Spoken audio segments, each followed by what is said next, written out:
Hi, everyone, and thank you for being here today. My name is Brittany Gray, and I am a junior teacher here at Saganaska. I'm very excited to talk to you today about three really important executive functioning skills that we focus on here at SAG. These three are planning and prioritizing, organization, and time management. So we're going to dive into each one briefly, and then I'll show you how they sort of all link together to support your child in becoming more independent, more confident, and less overwhelmed. So the first one that we're going to take a look at here is the planning and prioritizing. So this is all about figuring out what needs to be done and then deciding the order of which we're going to do it.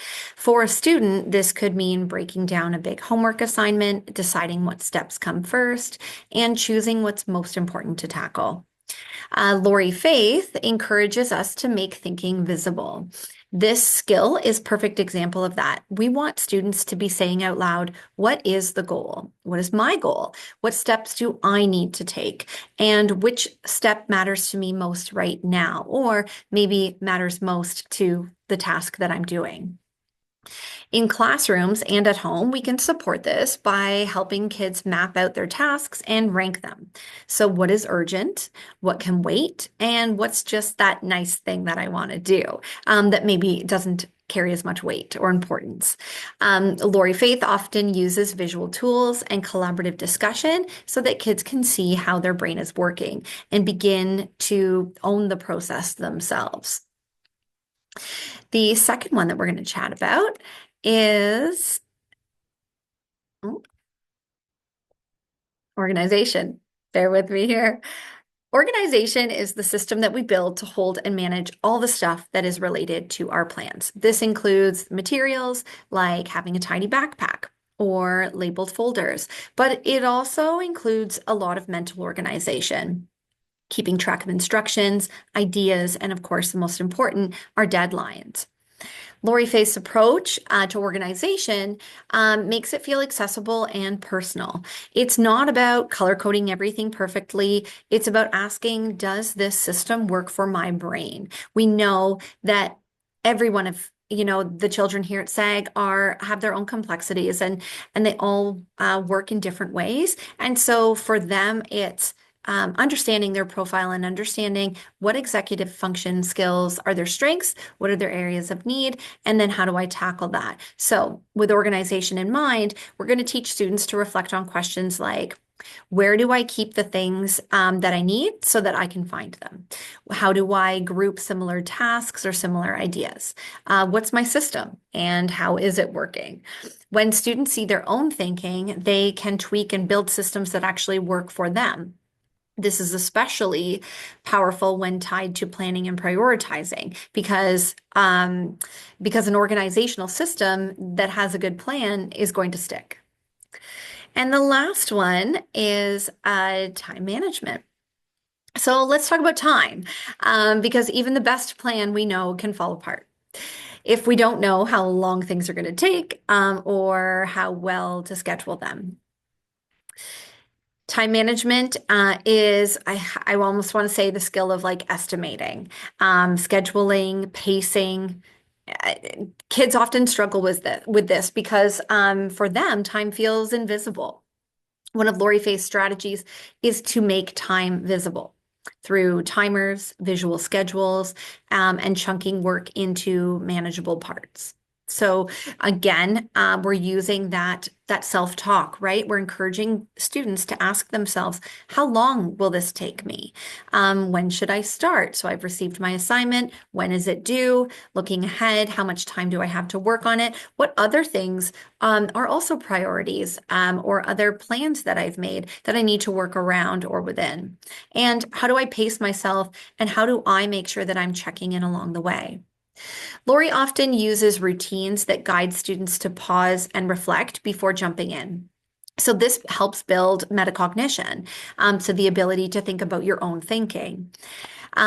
This ability to think about your own thinking will help students become more realistic and intentional about their use of their time.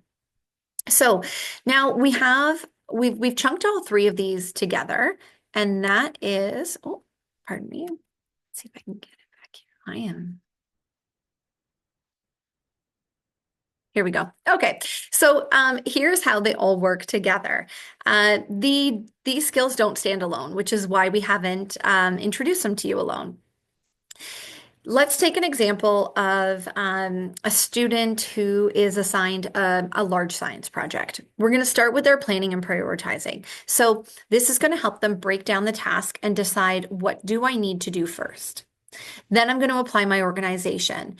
This is how they're going to keep track of their materials, maybe some of their notes, and how they are going to track their progress along the way.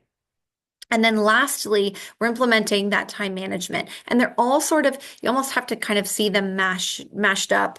They're not necessarily in an order, right? We can start with our planning, prioritizing, but then we're jumping, we're throwing in organization, then we're coming back to the planning, back to that prioritizing as I finish each part of maybe this larger assignment. If one skill is missing, the whole system is going to wobble. So that's that back and forth nature, right? Or maybe kind of picture it as like a cycle. But when all three are supported, we know that students are going to feel in control. They're not just reacting to stress anymore. They're thinking ahead and they're making thoughtful choices. That's the core of what Lori Faith calls thinking routines. So structured ways to pause, reflect, act with intention. Pause, reflect, act with intention. So, my final thoughts for parents. Thank you for listening. I feel like I'm going on and on, but as parents, we know you play such a key role.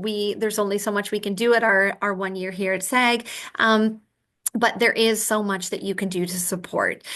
We don't expect you to be the executive functioning coach, but you can certainly create a home environment that is encouraging these thinking routines that we're talking about. So try asking the same type of open-ended questions. What is your plan for that? Hey, you've got this big project. What's your plan? What's the most important thing that you're going to do first? And how much time do you think you're going to need to complete it?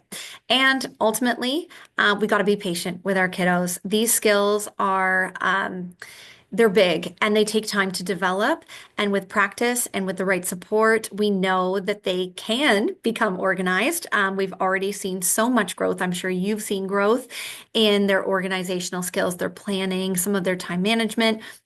But we know that with practice, they can certainly become these independent thinkers and show that they are capable of showing success in these areas. So with that note, I'll leave that there. As always, if you have any questions or any concerns or you need some support, we are always here, and just give us a shout. Thank you so much for tuning in, and I hope this helps.